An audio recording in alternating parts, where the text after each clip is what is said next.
الحمد للہ رب العالمین الرحمن الرحیم مالک یوم الدین ایاک نعبد و ایاک نستعین اہدنا الصراط المستقیم صراط الذین انعمت علیہم غیر المغضوب علیہم ولا الضالین آمین۔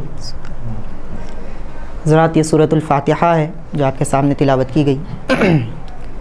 قرآن مجید جو شروع ہوتی ہے اسی سب سے پہلا سورہ جو ہم پڑھتے ہیں وہ سورۃ الفاتحہ ہے، اور اس کی اتنی عظمت ہے کہ ہماری کوئی نماز سورہ فاتحہ کے بجائے کوئی ہم دوسرا سورہ پڑھ کے مکمل نہیں کر سکتے۔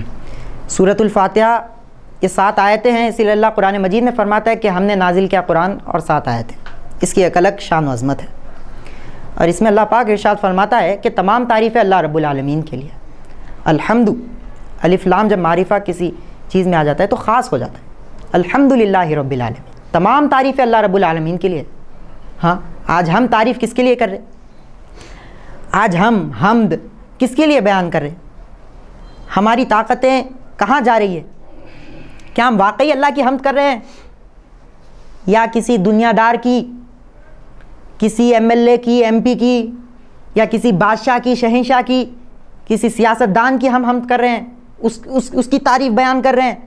ہاں، کسی کرکٹر کی، کسی فٹ بالر کی، کس کی ہم حمد کر رہے ہیں؟ وہ دیکھنے کی ضرورت ہے، کیونکہ رب العالمین جس نے ربوبیت کا ذمہ اٹھایا، حضرت قبلہ فرماتے ہیں کسی ہستی کی مجال نہیں کہ ہمیں عالم ناسوت سے نکال کر عالم ملکوت میں لائے، ملکوت سے نکال کر جبروت کی سیر کرائے، جبروت سے نکال کر لاہوت میں لائے، لاہوت سے نکال کر ہاہوت میں لائے۔ کسی ہستی کی مجال نہیں، لیکن اللہ وہ ربوبیت کا ذمہ اٹھایا ہوا ہے۔ ہم بڑے خوش قسمت ہیں کہ اللہ رب العالمین نے ہماری ربوبیت کا ذمہ اٹھایا ہے۔ حضرت قبلہ فرماتے ہیں ہم عالم ناسوت، یعنی ہے نا ایک دم گرے ہوئے، ایک دم ہے نا ناسوتی جسم کے ساتھ چونکہ انسان پیدا ہوتا ہے، ساری لغویات اس کے ساتھ لگے ہوئے ہوتے ہیں، جنت و جہنم اس کے ساتھ لگے ہوئے ہوتے ہیں۔ حضور اکرم صلی اللہ علیہ وسلم فرماتے ہیں کہ انسان کے جسم میں جس طرح خون دوڑتا ہے اسی طرح شیطان دوڑتا ہے۔ تو اس ناسوتی جسم سے نکل کر ملکوتی عالم میں آنا یہ کمال کی بات ہے، اور یہ اللہ کے ذمہ ہے۔ اللہ یہ ربوبیت کا ذمہ اٹھایا ہے۔ اللہ رب ہے، ہمارا رب العالمین ہے، سارے عالموں کا رب ہے۔ اس کی ربوبیت کا یہ عالم ہے کہ خانہ کعبہ جہاں پر برائی اتنی عام تھی، وہاں سے اللہ تعالیٰ نے 83 صحابہ کرام کو اٹھایا اور ساری دنیا پر غلبہ حاصل کیا۔ وہاں سے اللہ نے خلافت اعلیٰ منہاج نبوت قائم کی، جہاں سے ایسا لگتا تھا کہ جہاں کے سرداران جانور بن چکے تھے، جانور سے بدتر بن چکے تھے، ایسا وہاں کا عالم تھا، لیکن وہاں سے اللہ نے روحانیت کو پیدا کی۔ یہ اللہ ربوبیت کرتا ہے۔ الحمدللہ رب العالمین، تمام تعریفیں اس اللہ رب العالمین کے لیے ہے۔ ہم ناسوتی جسم سے لے کر ملکوتی عالم میں آئے، ملکوت سے آگے جبروت، جہاں پر نبیوں کی طاقت ہے۔ ہم مسیل انبیاء بن سکتے ہیں، نبیوں کو اپنے سینے میں جگہ دے سکتے ہیں۔ براق اور رفرف آج پھر وہ سواریاں کھڑی ہے، لیکن میدان میں اتر کر وہ کام کرنے کی ضرورت ہے۔ گھر بیٹھنے سے کوئی انعام نہیں ملتا۔ الرحمن الرحیم، جو رحمان ہے، بلا بدل دینے والا، اللہ نے ساری کائنات میں ہر ایک کو، ہر ایک قوم کے لیے، ہر ایک مذہب کے لیے بلا بدل ہے نا ہر چیز عطا فرما دی۔ رحیم مومنوں کے لیے ہے۔ جب ایک مومن بندہ اللہ کے نزدیک آتا ہے، ایک قدم آتا ہے تو اللہ اس کے 10 قدم آتا ہے، چل کر آتا ہے تو اللہ دوڑتے ہوئے اس کی طرف آتا ہے۔ یہ رحیمی صفت مومن بندوں کے لیے، مومنوں کے لیے، متقی پرہیزگاروں کے لیے، چونکہ انسان خود بخود اللہ سے نہیں پہنچ سکتا اللہ تک، اسی لیے اللہ اس کی مدد کرتا ہے۔ رحیمی صفت کے جو آیت ہے قرآن مجید میں، ان تنصروا اللہ ینصرکم ویثبت اقدامکم، اگر تم اللہ کی مدد کرو گے تو اللہ نہ ہی کہ صرف تمہاری مدد کرے گا بلکہ تمہارے قدموں کو مضبوط جما دے گا۔ یہ اللہ دگنا دینے والا ہے، 1 کا 2 دینے والا ہے۔ تو ایسا ہے نا رحیمی مومنوں کے لیے۔ اللہ فرما رہا لا تہنوا ولا تحزنوا وانتم الاعلون ان کنتم مؤمنین، تم ہی غالب آؤ گے اگرچہ کہ تم مومن ہو۔ اور مالک کی صفت، جب کوئی سرکشی کرتا ہے اور اللہ کے اصولوں سے منہ موڑتا ہے تو اللہ مالک یوم الدین بن کر سزا و جزا کے فیصلے سنانے پر قادر مطلق ہے۔ اگر سرکشی کرتا ہے، اگر منہ موڑتا ہے، اگر پیچھے ہٹتا ہے تو اتنی اللہ نے قرآن کریم جیسی عظیم دولت، دین اسلام جیسا مکمل دین اللہ ہما کو دینے کے بعد سرکشی کرنا، پیچھے ہٹنا، اپنا منہ موڑنا، گویا کہ آپ کی نادانی ہے، ایاک نعبد و ایاک نستعین. ایاک نعبد, جس طرح آپ دیکھیں گے صرف نحو میں کہ جو مفعول ہے اگر وہ فعل اور فاعل سے پہلے آتا ہے تو شدید ہو جاتا ہے, زور دے کے ہو جاتا ہے. ایاک نعبد, حالانکہ نعبد کا بھی آ سکتا تھا, یعنی ہم تیری عبادت کریں, تیری ہی عبادت کریں گے, تجھ ہی سے مدد مانگیں گے. اب کہتے ہیں غلام کو, غلام جو ہوتا ہے, ایک کسی مالک کا جو غلام ہوتا ہے وہ سوال نہیں کرتا, وہ ہاں کو نہیں, نہیں کو ہاں نہیں کرتا, بلکہ جو بولتا ہے تابعداری کرتا ہے. اس کی نظر ہمیشہ جھکی ہوئی ہوتی ہے, سوال نہیں کرتا. اور اب کہتے ہیں کہ پورا اپنا پورا کا پورا ساز و سامان اس مالک کے لیے حوالے کر دے, کیونکہ تنخواہ ملتی تو اسی سے ملتی, ایک کی غلامی کر کے دوسرے کے پاس نہیں جاتے. تو جب کہ ہم اللہ کے بندے ہیں تو دوسروں سے مدد کیسے مانگ سکتے؟ ایاک نعبد, ہم تیری ہی عبادت کرتے ہیں, اپنا سب کچھ کل ساختہ پر داختہ اللہ کے لیے قربان کر دے, نفس کو اللہ کے لیے بکلی خالی کر دے. شیطان وہاں سے رفو چکر ہو جاتا ہے, اللہ کو اپنے دل میں بٹھا لے, کیونکہ قلوب المؤمنین عرش اللہ تعالیٰ, مومن کا قلب ہی اللہ کا عرش ہے, وہ اللہ کی بیٹھنے کی جگہ, وہ اللہ کی کرسی ہے. حدیث ہے لا یسانی ارضی ولا سمائی بل یسانی قلب المؤمن التقی. مصطفیٰ فرمائے, کہتا ہے خدا میں زمین و آسمان میں نہیں سما, قلب میں مومن کے سماتا ہوں, عجب ان دلوں سے ڈھونڈ لے گر ہے طلب.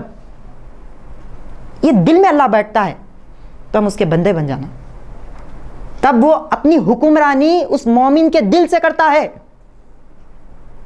اگر اللہ دل میں بیٹھ جائے, ایاک نعبد و ایاک نستعین, اور تجھ سے ہی مدد طلب کرتے ہیں. آج ہمارا یہی حال ہے کہ ہے نا, مسلمانوں پہ ظلم و ستم ہو رہے, کیا کرنا بھائی, ارے وکیل ہمارے پاس نہیں ہے, وکیلاں پیدا کر. ہاں, ڈاکٹراں نہیں ہیں, انجینئراں نہیں ہیں, ارے ایم ایل اے نہیں ہے اسمبلی میں, ارے ایم پی نہیں ہے پارلیمنٹ میں. یہ باتیں بولتے ہم. حضرت قبلہ یہی فرمائے کہ دینی خدمت اسی کو سمجھائے کہ ایک اعلیٰ عہدیدار بن جائے یا سوراج کی فکر میں پڑ جائے, اسی کو دینی خدمت سمجھ کے بیٹھے. حالانکہ نہیں ہے, مدد کس سے طلب کرنا ہے, اللہ سے طلب کرنا ہے, اور اللہ مدد دینے کے لیے کوئی ہمارا ٹھیکیدار نہیں ہو سکتا, کوئی ہمارے ہے نا عزت و عظمت کا ہے نا محافظ نہیں ہو سکتا, وہ اللہ رب العالمین ہے. اہدنا الصراط المستقیم, ہمیں ہدایت کے راستے پر چلا, سیدھے راستے پر چلا, اہدنا الصراط المستقیم. حضرت قبلہ فرماتے ہیں ہدایت اسی کو ہوتی ہے. حضرت قبلہ دین میں ضد نہیں ہوا کرتی, دین اللہ کا ہے, نہ تمہارے گھر کا نہ ہمارے گھر کا.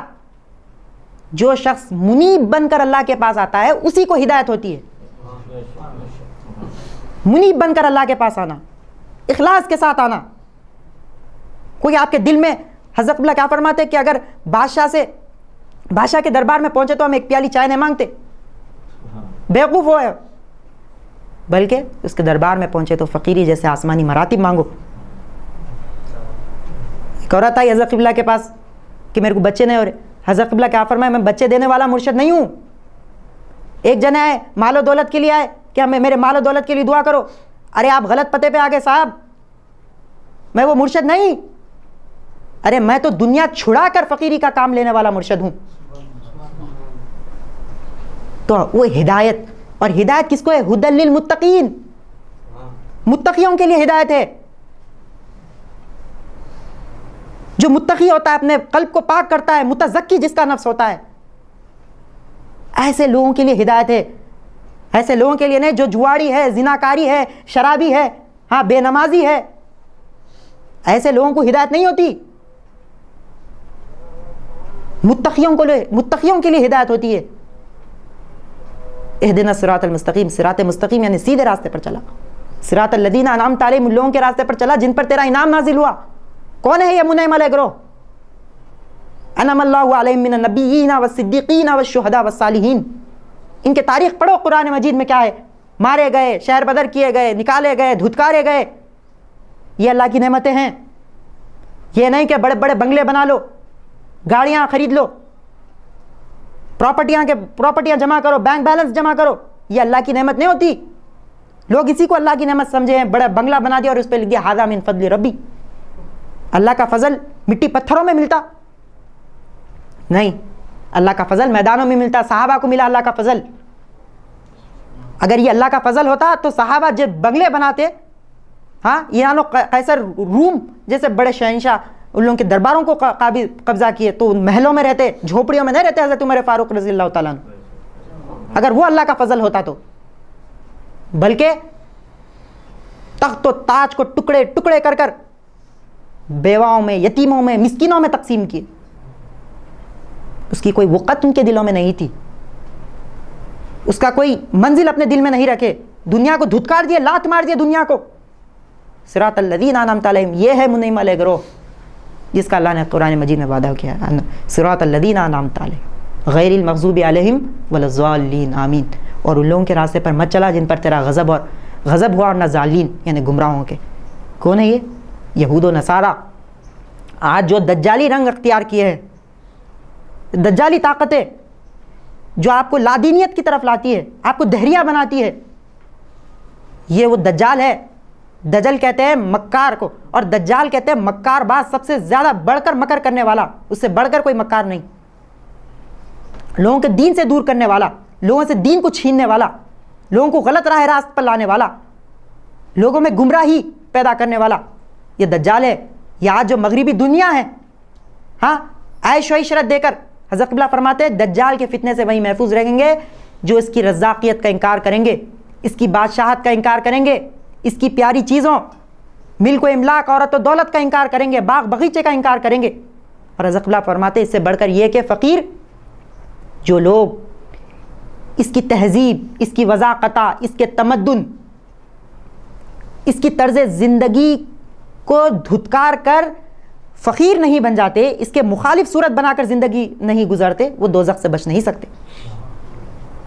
اگر دجال محلے بنایا ہے تو تم جھونپڑیاں بناؤ، اگر وہ بال کٹوایا تو تم بال بڑھاؤ، اگر وہ داڑھی منڈوایا تو تم داڑھی چھوڑو، اگر وہ دنیا طلبی سکھایا ہے تو تم دنیا ترکی سکھاؤ. آخر میں حضرت اللہ فرماتے ہیں غرض قیامت وہ ہے جس میں گناہ گار لوگ اللہ سے غافل رہیں گے. وہ ایک برا دن ہے، وہی برا دن عارفوں کے لیے عید کا دن ہے، مرتبے پانے کا دن ہے، رحمت لوٹنے کا دن ہے. ہمیں تو عید کے دن سے ہے بہتر دن قیامت کا. وہ ناداں اور ہی ہوں گے جنہیں خوف قیامت ہے. یہ دجال کی طاقت جو اس وقت، یہ تو خیر یاجوج ماجوج کی طاقت ہے، ظاہری طور پر ہم پر قابض ہے. دجال کی طاقت ہم پر باطنی حیثیت سے سب غالب ہے، پورے مسلمانوں پر قابض ہے. آؤ موجودہ زمانے کی قیامت دیکھو، کیا کوئی دین کی خاطر بھی فقیر ہو بیٹھا؟ علم، زر اور جوانی کو نظر کر دے کر ہے کہیں دین محمد کا کوئی مت والا؟ کیا کوئی فقیر بتا سکتا ہے ایسا کہ ساری دنیا کی دولت کو ٹھکرا کر فقیر بن جائے؟ یہی اس کے دجال کا جو آلہ ہے، دجال کے جو ہتھ کنڈے ہیں، اس سے چھٹکارا پانا بولے تو فقیر ہی ہے. وہ فقیر بننا ہے، دنیا سے منہ موڑنا ہے. اگر وہ گانے بجانے کا شوقین ہے تو تم اس سے نفرت کرو، اگر وہ بڑے بڑے محلے بنا رہا ہے تو تم جھونپڑیاں بنا لو، اگر وہ فاخرہ لباس پہنا ہے تو تم فقیرانہ لباس پہن لو. تو ہم دجال کے ہر وہ فتنے سے بچ سکتے ہیں. حضور اکرم صلی اللہ علیہ وسلم کہ لا یعد من اشرار الامتی ولا یعد من فتنۃ مسیح الدجال، سب سے بدترین فتنہ ہے ہمارے امت میں. اس سے بچنا بولے تو کیا ہے؟ فقیری. حضور کیا فرمائے کہ میں خاتم النبیین ہوں، اس پر مجھے فخر نہیں. قرآن مجید آسمان سے نازل ہو رہا ہے، اس پر مجھے فخر نہیں. الفقر فقری والفقر منی، مجھے فخر ہے تو میری فقیری پر فخر ہے، اور فقیری مجھ سے نکلی، فرمایا رسول کریم صلی اللہ علیہ وسلم. فقیری کو اختیار کرو. اس زمانے میں جو فقیر بن کر اللہ کی راہ میں اپنی جان کو ہتھیلی میں لے کر میدان میں کود پڑتا ہے، دجال کا کوئی رعب، دجال کا کوئی تمدن اور اس کے جو آلے ہے اس کا اثر نہیں پڑ سکتا. سب سے چھٹکارا پا سکتا ہے، سب سے محفوظ ہو سکتا ہے. تو بہرحال اللہ سمجھنے کی توفیق عطا فرمائے.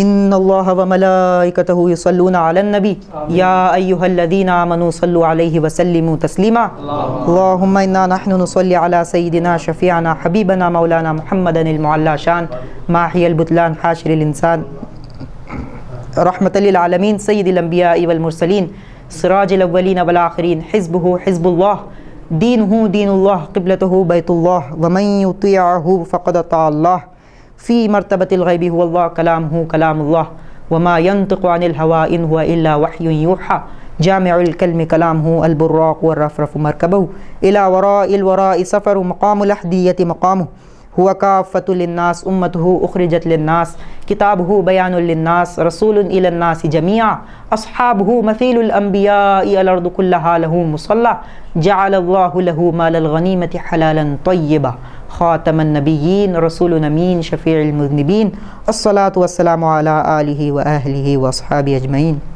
برحمتك يا أرحم الراحمين إن الله يأمركم بالعدل والإحسان وإيتاء ذي القربى وينهى عن الفحشاء والمنكر والبغي يعظكم لعلكم تذكرون اذكروا الله يذكركم وادعوه يستجب لكم ولذكر الله تعالى أعلى وعز وجل وتم وهم وأكبر.